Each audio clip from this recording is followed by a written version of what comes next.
क्या उद्देश्य था?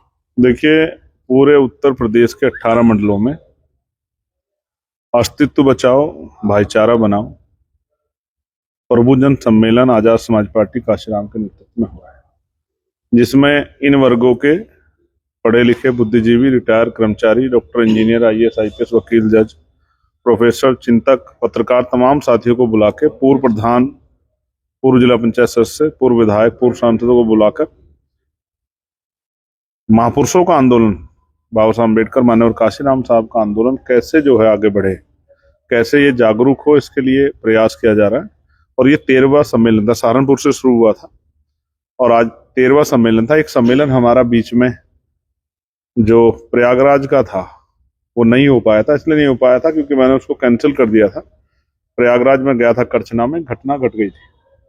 उसके बाद हमने संकल्प किया था कि जब तक वो बच्चे जेल से बाहर नहीं आ जाएंगे, जिन निर्दोष बच्चों को बंद किया गया झूठे मुकदमे लगा के, तब तक हम लोग वहां नहीं करेंगे कार्यक्रम। अब वो कार्यक्रम 13 तारीख में है, तो वो होगा। और बाकी जो बचे हुए 5 सम्मेलन है वो भी बाकी 5 जो मंडल बचे उनमें होंगे। अंतिम कार्यक्रम अयोध्या में है और उसके बाद फिर 9 तारीख को, 9 अक्टूबर को भाईचारा बनाओ, अस्तित्व बचाओ, पिछड़ा वर्ग अधिकार सम्मेलन लखनऊ में है 9 अक्टूबर को। इस तरह से कार्यक्रम हम लगातार तीसरे पंचायत चुनाव और उसके बाद उत्तर प्रदेश के विधानसभा चुनाव तक चलेंगे। फिर जिलों में हम लोग जाएंगे, विधानसभा में जाएंगे। लेकिन आजाद समाज पार्टी ने संकल्प किया है कि इस बार वो अपने दल को उसकी ताकत बनाएंगे, उसको ताकत में ला के लोगों की भलाई के जो है, जनहित के जो कार्य हैं, पॉलिसी बना करेंगे। अच्छी रोटी, कपड़ा, मकान, रोजगार, कानून व्यवस्था अच्छी हो, इन सब के लिए हम संकल्पित है। इस काम को हम लोग करेंगे। सर, विधेयक जो भी पास हुआ है प्रधानमंत्री, मुख्यमंत्री और मंत्रियों को हटाने का, क्या आजाद जी उसका समर्थन करते हैं तो क्या JPC में हिस्सा लेंगे? देखिए, मैं JPC में हिस्सा लेना चाहता हूँ क्योंकि JPC में चर्चा होगी। ये एक जो है कानूनी प्रक्रिया है, पार्लियामेंट्री डेकोरम है, उसका पालन करना जरूरी। लेकिन मैं उस बिल से पूर्ण रूप से असहमत हूँ।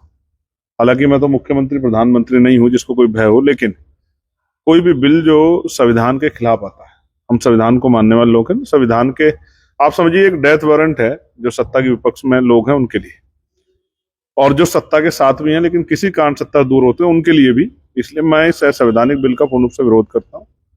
और अभी मैं आपकी जानकारी के लिए बताता हूँ, PSC जो है, जो हमारा सशस्त्र बल है बड़ा उत्तर प्रदेश का, 1984 के बाद उनके यहाँ कभी कोई प्रमोशन प्रक्रिया नहीं हुई।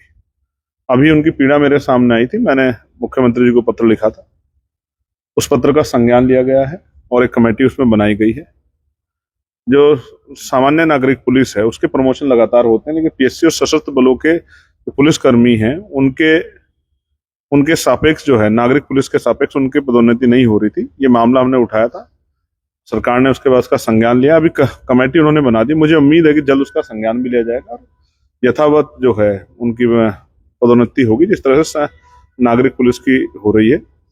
कोई भी कर्मचारी, अधिकारी हो या आम जनता, कोई भी हित का मामला, जिस तरह जमीनों पे आजकल बड़े पैमाने पे जमीनें गरीबों उन पे कब्जे किए जा रहे हैं, उन सब मामलों पे हमारी पार्टी का स्टैंड है कि हम लोग उस मामले को मजबूती से उठाएंगे और लोगों की आवाज बनने का काम करेंगे। बिहार चुनाव में आप जाएंगे? बिहार चुनाव का फैसला पार्टी कोर कमेटी का है, अभी उस पर फैसला नहीं लिया गया, लेकिन स्टेट की जो टीम है अपना काम कर रही है। स्टेट की टीम की अच्छी तैयारी, मैं कई बार वहाँ शामिल हुआ हूँ, उनका कई सीटों पे बहुत मजबूत उनकी दावेदारी। उम्मीद है कि आजाद समाज पार्टी वहाँ एक बड़ी पार्टी बनेगी और इस बार, पिछली बार जो कमी रह गई थी 2020 में, उस कमी को भी दूर करके आजाद समाज पार्टी के MLA इस बार वहाँ जीतेंगे। जनगणना को लेकर के आपने आर्थिक आधार पर जनगणना की मांग उठाई है? नहीं, आपने गलत सुना है। आर्थिक आधार पर कोई जनगणना नहीं होती, जनगणना के आर्थिक आंकड़े भी जारी होने चाहिए। इससे पता लगे कि देश में साधन संसाधनों में कौन लोग काबिज है, किसके पास ट्रैक्टर है, किसके पास बस है, किसके पास 4 पहिया गाड़ी, किसके पास ट्रेन है, किसके पास हवाई जहाज है, किसके पास हेलीकॉप्टर है, किसके पास कौन ऐसा है जिसके पास बड़े बड़े बंगले हैं, कौन ऐसा जिसके अकाउंट बहुत पैसे हैं, कौन ऐसा जिसके पास इंडस्ट्री है, कौन ऐसा जिस पर जमीन है। ये सारे जारी होने चाहिए, तभी तो पता लगेगा कि भाई पॉलिसी किन लोगों के लिए बनानी है, वो लोग कहाँ रहते हैं, उनकी संख्या क्या है, किस जात के हैं, किस वर्ग को ज्यादा लाभ देना है। भाई अगर आप पे आंकड़े नहीं होंगे तो आप पॉलिसी कैसे बनाओगे? तो इसलिए मैंने कहा है कि गणना और आर्थिक आंकड़े जारी हो, मंडल कमीशन की बाकी सिफारिशें जो लागू नहीं, वो सिफारिशें जो इनकी पूरी हो, और साथ साथ SC ST OBC को प्रमोशन में रिजर्वेशन का लाभ भी मिले।